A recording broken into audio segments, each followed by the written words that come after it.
Сайн байцгаана уу сонсогчдоо, та бүхэнд нэмэлт дугаар хүрэхэд бэлэн боллоо. За өнөөдрийн дугаараар нэг илрээгүй удсан хэргийн талаарх маш сонирхолтой түүхийг та бүхэнтэй хуваалцъя. Ингээд хэдүүлээ шууд гол яриа руугаа орцгоё. Никол ван ден Херк 1995 онд Эйндховен хотод алга болох үедээ дөнгөж 15 настай байсан юм байна. За түүний хэрэг бол 15 жилийн турш ямар ч ахицгүй нам гүм хിവэрэ байсан ч гэсэн гинэт одоо түүний ах нь аллагыг үйлдсэн гэж өөрийгөө буруутгаж мэдүүлээд тэрнээсээ болоод баривчлагдсан. Гэхдээ яг үнэндээ одоо тэр хэрэгтэн байгаагүй. Энэний үнэн нь юу байсан бэ гэхээр дүүгийнхаа хэргийг дахин шалгуулах бас одоо Николийн цогцыг дахиж ухаж гаргаж ирж агаад ДНХ шинжилгээ хийлгэхийн тулд өөрийнх нь одоо хэрэгэлсэн арга байсан. За тэгээд эцэст нь олж жинхэнэ гэмт этгээдийн хэн болохыг тогтоох одоо боломжийг энэ үйл явдал олгосон юм байна. Никол ван ден Херк 1980 оны 7 сарын 4-нд Германы баруун хэсэгт байдаг Эркеленц гээд хотод төрсөн. Түүнийг төрснөөс хойш л удаагүй ээж Анжелика гэдэг эмэгтэй нь болохоор Айд ван ден Херктэй танилцаж гэрлээд тэд нар бол хамтдаа Нидерланд руу нүүсэн юм байна. За тэгээ нүүснийхаа дараа Никол болохоор одоо өөрийнхөө хойд эцгийнхээ овгийг нь авсан юм байна. За гэхдээ удаагүй байж байгаад нөгөө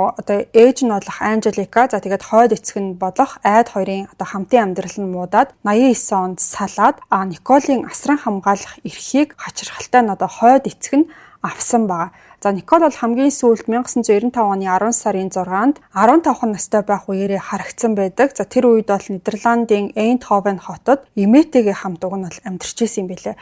Тэр жилийн эхээр ээж нь бол одоо амиа хорлсон болохоор Никол бол ууг хашуугаа даван туулж амьдралаа одоо ингээд хэвийн үргэлжлүүлэхийг одоо хичээж исэн. Тэгээ гэрийнхээ ойролцоох худалдааны төвд бол нарийн бовны газар цагийн ажил ороод за амралтын өдрүүдээр ажиллаад сургууль, ажил, найз нөхөд гэсэн зүйлүүдэд цагаа зарцуулдаг энгийн амьдралтай охин байсан юм байна. 10 сарын 6-ны өдөр бол баасан гараг байсан. Тэр болохоор өглөө ажилдаа очих ёстой байсан.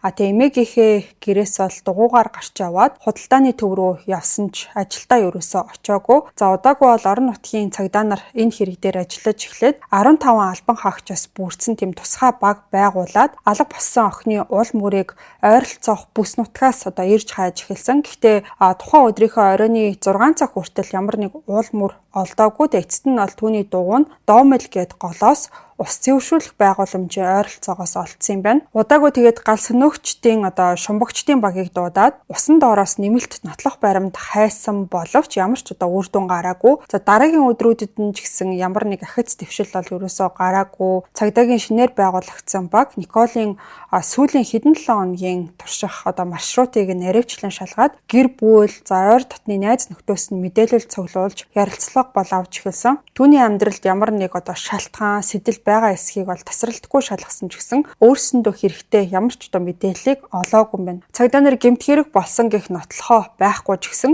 охин одоо ямар нэг байдлаар гэмт хэргийн золиос болсон байх магадлалтай гэдгийг бол өгөөсгээгүй. За 10 сарын 9-нд буюу одоо алга болсноос хойш 3 хоногийн дараа ахаад цагдаа нар нэмэгдээд эрч хайх ажиллагаанд оролцож эхэлсэн юм байна. За учир нь гэхээр олон нийтийн дунд эмх замбраагүй байдал үүсгэсэн хэрэгт сэжиглэгдсэн 5 өсвөр насны хүүхдүүдийг Эйндховен гээд хотын цагдаагийн газарт саатуулчихсан байсан. Тэгээ тухайн хүүхдүүд болохоор одоо Николд ямар нэг зүйл тохиолдсонтой холбоотой байж магадгүй гэсэн таамаг гарсан. За тэд бол Васенпат гэх дугуйн зам дээр дугуйчид за тэгээл одоо явган зорчигчдыг айлгаж сүрдүүлээд тийм одоо эмх замбраагүй байдал үүсгэж ирсэн нь Никол хамгийн сүүлд харагдсан газартай нь ерөнхийдөө давхцажсэн. За тэгээ баривчлагдсан зарим өсвөр насныхан бол Николтой нэг сургуульд сурдаг байсан цагдаа нарын анхаарлыг бол нэлээд их татсан юм байна. За тэгээ тухайн мөрийг бол гүнзгий шалгахын тулд 45 хүний бүрэлдэхүүнтэй тийм багийг дахиж байгуулад хотын ойролцоох Эгхарт гээд ой модтой тийм бүсэд бол одоо ирж хайх ажиллагааг хийсэн. За энэ газар нь болохоор Николийн дугуй олцсон ус цэвэршүүлэх байгууламжийн яг ард нь байдаг юм байна. Тэрнээс гадна одоо нисэх онгоцоор одоо усан сангуудыг шалгаад энгийн цагдаа нар түүний ангийнхан хүүхдүүдээс мэдүүлэг авч эхэлсэн. За дараагийн хэдэн өдрийн туршид цагдаад 15 шин мэдээлэл ирсэн.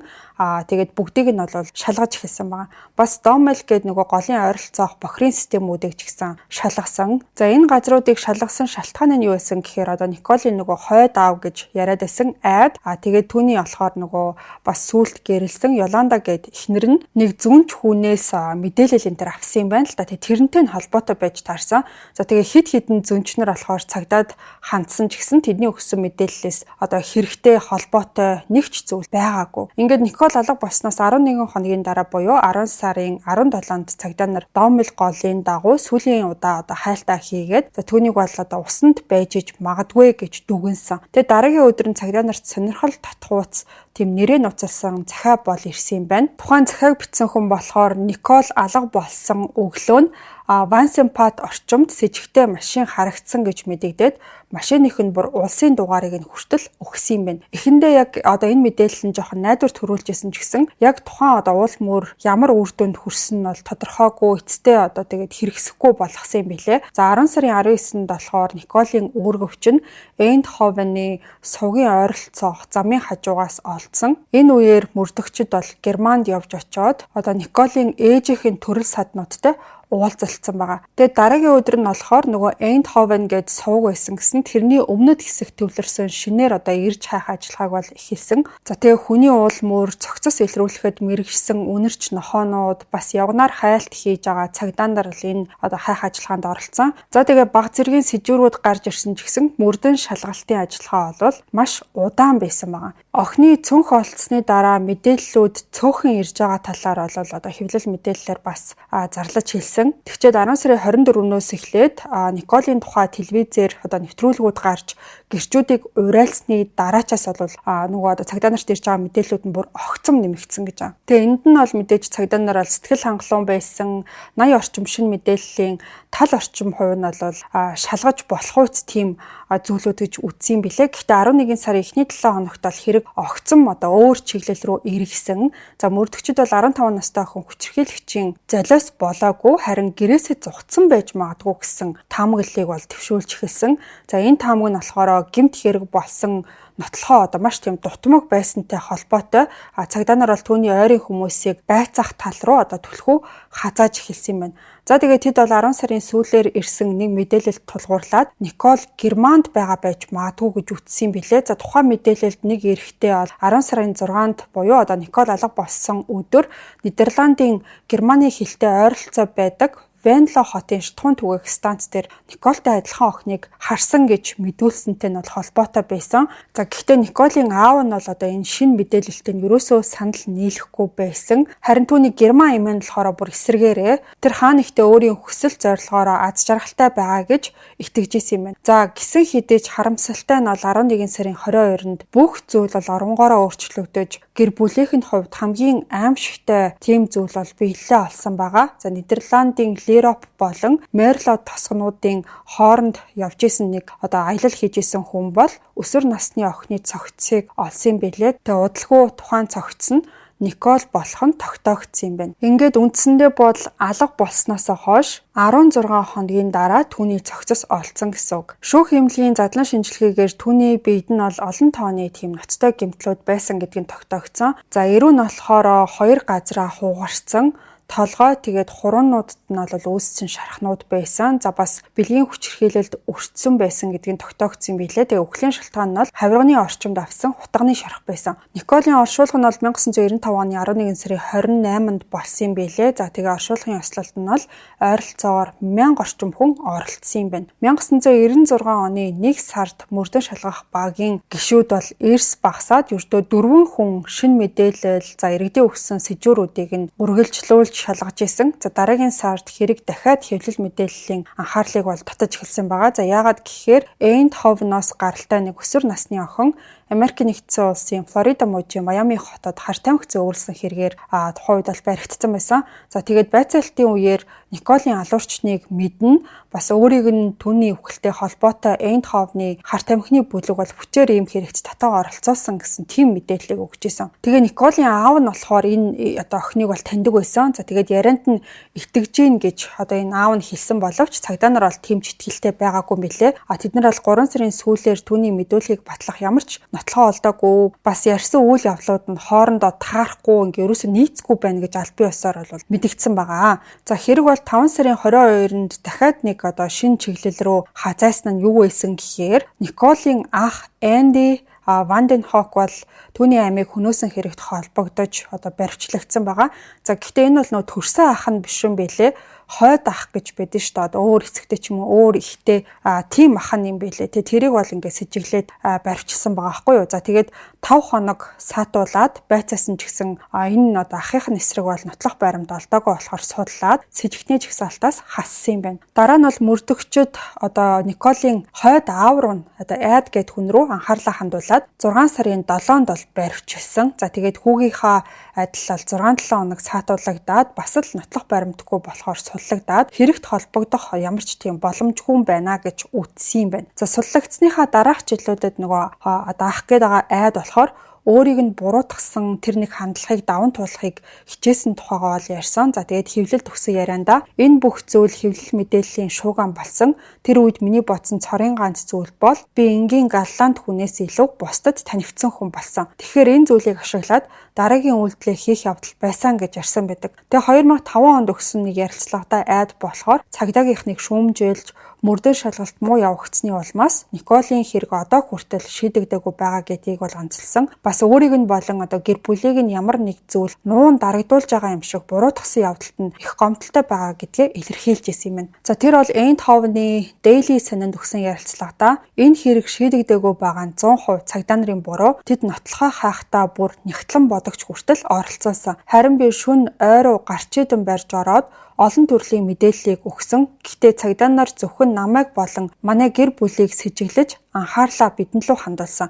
Энэ үеэр жинхэнэ гэмт хэрэгтэн хэрэгээс хуурай гарахын тулд бүх уул мөрөө устгах хангалттай хугацаа байсан. Магадгүй тэр биднийг шоолоод 50 энийгээс сууж исэн байхаа гэж ярьсан байсан. За тэг яг үнэндээ бол тухайн үед энэ Николийн ах гээд байгаа Анди эвгүй хүмүүстэй нийлээд арх уугаад за одоо мөрдөгчөдтэй хамтарч ажиллахаас татгалзчихсан болохоор цагдаа нар түүнийг бол сэжиглэж байцаасан талаар ч гэсэн тэр бол өөрөө нуулгүй ярьсан байсан. Тэгээ 1996 онд Андиг баривчлах үед тэр дөнгөж одоо 21 настай байсан юм билээ.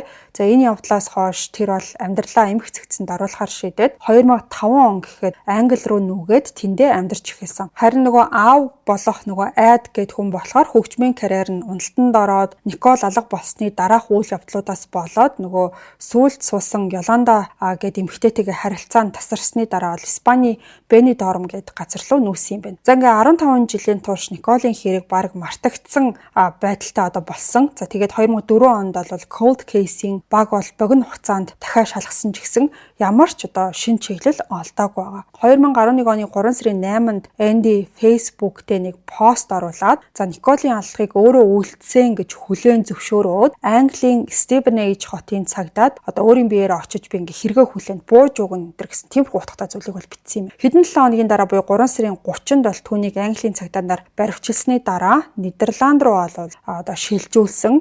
За тэгээ өргөн одоо хүрээний тийм байцаалтыг бол авч ирсэн. Гэхдээ Эндигийн эсрэг байсан цорын ганц нотлох нь болохоор тухайн одоо 3 сарын 8-нд бичсэн гэдээсэн Facebook-ийн одоо пост байсан. Ямар ч өөр юм бэгт болон нөхцөл байдлыг ингээ тодорхой олгох нотлохоо ингээ олдоогүй болохоор 5 хоногийн дараа тэр бол суллагдсан юм байна. Суллагдсныхан дараа Энди мэдүүлгээсээ буцаад өөрийгөө яг үндэ ингээ буруутгасан хэрэг нь зүгээр л хэргийг дахиад ингээд олонний анхааралд оруулах гэсэн бүр ингээд зөвхөрсөн хүний оролдлого байсан гэж тайлбарласан. За тэр хэлэхдээ би түүний цогцсыг дахиж ухаж гаргуулад ДНХ шинжилгээ хийхийг хүссэн. Би өөрийгөө зориуд золиос болгосон. Энэ нь маш буруу үр дүнд ч хүрч болох байсан. Түүний цогцсыг гаргуулахын тулд би ийм алхам хийхээс өөр аргагүй болсон. Би цагдаа нарт очиод би энэ хэргийг хийсэн гэж хэлсэн. Тэр бол миний дүү. Би түүнийг өдөр болгон санаж байна гэж ярьсан байдаг. За Эндигийн төлөвлөгөө гэхдээ амжилттай болсон. За хэдэн сарын дараа 2011 оны 9 сард бол хууль захиулагчид Николийн цогцыг бол дахиж ухаж гаргаж ирээд алуурчны ДНХ байгаа эсхийг шалгахаар шийдсэн юм. 9 сарын 13-нд мөрдөгчд алуурчинд хамааралтай байх магадлалтай ДНХ илрүүлсэн гэдгийг ол зарласан. За дараа нь түүний аав бол сайн дураараа ДНХ шинжилгээ өгөөд одоо харьцуулалт хийлгүүлсэн юм байна. Николийн шарилыг бол 11 сарын 16-нд та одоо буцаад дахиад оршуулсан. За шинжилгээгээр болохоор 2 өөр тийм ДНХ профайл бол илэрсэн байгаа.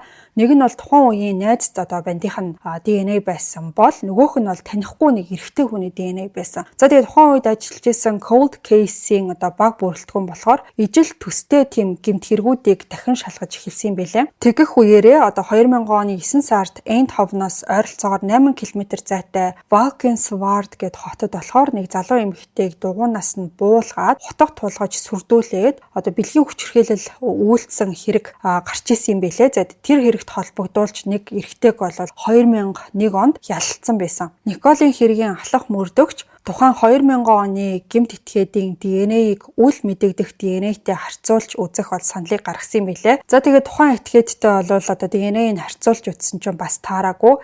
Ингээд дараа нь 2014 оны 1 сарын 14-нд 46 настай эрэгтэйг бол одоо цагдаа нар баривчилсан. За түүний ДНХ Николийн биенээс олдсон биологийн уул мөр бас үл мэдэгдэх үсний дээжтэй нь бол яг таарч исэн байгаа. За тэгээ энэ дээр нэг айгүй хэцүү гэмээр зүйл нь юу исэн гэхээр одоо Нидерланд болохоор хувийн мэдээллийг одоо хамгаалах, нууцлах гэсэн тийм зүйлийг бол хуульдаа заасан байт юм байна л да. Тэгээ тэрнийхэн дагуу яг энэ баригдсан эрэгтэйг болохоор G гэсэн тийм нууц нэрээр бол танилцуулсан. За энэ эрэгтэй болохоор урд нь 3 удаагийн хүчингийн хэрэгээр бол ял шийтгэл авч исэн. За тэгээ тэрнээсээ болоод дор хаяж нэг гэмт хэрэг бол 3 жилийн хугацаатай хоригдох яал. За тэгээ албатан эмчилгээ хийлгэх төрлийн тим одоо шийтгэл амсж исэн юм байна. За ингээд энэ ДНХ нотлохоо нь бол прокурорын талын хамгийн хүчтэй баримт байсан. За тэгээд нөгөө одоо G гэд хүний өмгөөлөгчт нь Николийн цогцоос олон хоногийн турш гадаа одоо цаг агаарын нөлөөнд байсан болохоор нотлохоо бохирдсан байж магадгүй гэж маргаж исэн юм билээ. За энэ нь болохоор ДНХ-ийн нотлохоог одоо муудах, бохирдох өндөр эрсдэлтэй гэсэн үг юм байна. За ялангуяа 1990-ад онд бол ДНХ-ийг хадгалах технологи нэлээд тийм одоо болох бүдүүлэг.